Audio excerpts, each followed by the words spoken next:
So the question is, considering a group of positive charges, which of the following statement is correct? ना आपको diagram दिया है ना आपको चार्ज दिए हैं, बस आपको बताना है इनमें से कौन सा स्टेटमेंट करेक्ट है। तो पहला स्टेटमेंट है net potential of the system can not be zero at a point but net electric field can be zero at that point. यहाँ पर मैंने पूरा नहीं लिखा क्योंकि अपने पास भैया टाइम भी नहीं है और ये बहुत टाइम भी लगता है इसमें, सही बात है, तो इसको मैंने ऐसे कर दिया। मतलब इसका मतलब ये है कि net potential of the system can be zero and electric field cantt be zero. मतलब यहाँ पर इसका उल्टा है, ये पोटेंशियल उसमें जीरो नहीं हो सकता, इलेक्ट्रिक फील्ड जीरो हो सकता है, इसमें पोटेंशियल जीरो हो सकता है, इलेक्ट्रिक फील्ड जीरो नहीं हो सकता। Both the net potential and electric field can be zero, इसमें both the can't be zero. बात समझ में आ गई? चलिए अब उसके बाद शुरू करते हैं। तो हमारे पास बेटा ग्रुप है, यानी ग्रुप में मतलब आपके एक से तो ज़्यादा ही होंगे, दो भी हो सकते हैं, तीन भी हो सकते हैं, चार भी हो सकते हैं।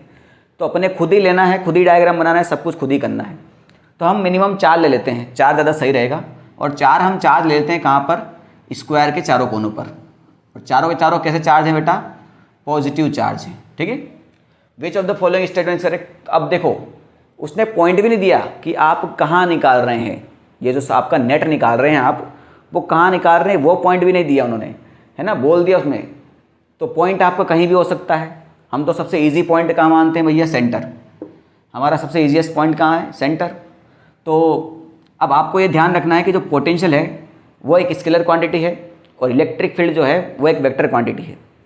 तो भैया जहाँ पर इलेक्ट्रिक फील्ड निकालना होता है वहाँ एक इमेजिनरी पॉजिटिव चार्ज माना जाता है, और ये चार्ज इस पॉजिटिव चार्ज को अपनी रिपेल करेगा, तो इधर की तरफ इलेक्ट्रिक फील्ड से किधर आएगा? इधर की तरफ। उसकी वैल्यू होगी KQ/R²।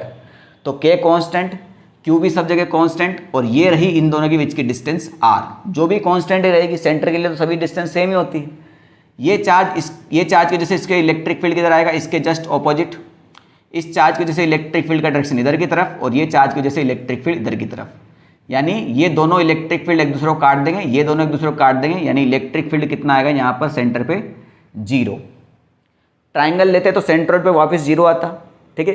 किसी के भी लो, अगर आपका कन्फिग्रेशन बिला यूनिफॉर्म डिस्ट्रीब्यूटेड है चार्ज का, चारों पॉजिटिव है चारों नेगेटिव होते, तो भी सेंटर पे हर बार इलेक्ट्रिक फील्ड कितना आता? 0 ही आता, ठीक है। अब रही बात पोटेंशियल की, तो बेटा पोटेंशियल एक स्केलर क्वांटिटी है, यानी पोटेंशियल कोई डायरेक्शन तो होती नहीं है। यानी अगर मैं सेंटर पे किसी चार्ज की जैसे पोटेंशियल निकालता हूँ तो चारों की जैसे ऐड ही होने वाला है। स्केलर तो भैया विद साइन ऐड होता है, और चारों पॉजिटिव है तो चारों पोटेंशियल पॉजिटिव होंगे और चारों के चारों एक साथ जुड़ जाएंगे। इसकी वजह से पोटेंशियल कितना हुआ? KQ डिवाइड बाई, ये डिस्टेंस हम मान लेते हैं R, तो कितना हुआ? KQ divide by R। तो इसकी वजह से भी KQ डिवाइड बाई R, इसकी वजह से भी KQ डिवाइड बाई R, इसकी वजह से भी KQ डिवाइड बाई R। कितनी बार जुड़ेगा? 4 बार, तो ये हो जाएगा 4 KQ डिवाइड बाई R। यानी सेंटर पे इलेक्ट्रिक फील्ड तो 0 हो रहा है मगर पोटेंशियल 0 नहीं हो रहा। सबसे बेस्ट पॉइंट आपका यही है। तो इसी के रेस्पेक्ट में आप स्टेटमेंट देख लीजिए, आपका आंसर सही आएगा, ठीक है।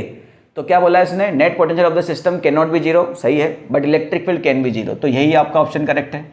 बात समझ में आ गई? सबसे बेस्ट पॉइंट आपका सेंटर ही है, उसी के रेस्पेक्ट में आप कीजिए और आपका आंसर बिल्कुल सही आएगा। ऐसा नहीं कि आप कहीं और दूसरा पॉइंट भी देखने लग गए, या फिर आप इमेजिनरी ही अपना एक पॉइंट बना रहे हैं जहाँ पर आप साबित करने में लगे हुए हैं कि नहीं और दूसरे ऑप्शन में से भी कोई करेक्ट हो सकता है, तो फिर आप बेवकूफ़ी कर रहे हैं। एक आपका आंसर आ चुका है तो काहे को परेशान होना? मल्टीपल आंसर थोड़ी है, सिंगल आंसर है, बात खत्म हो गई, ठीक है।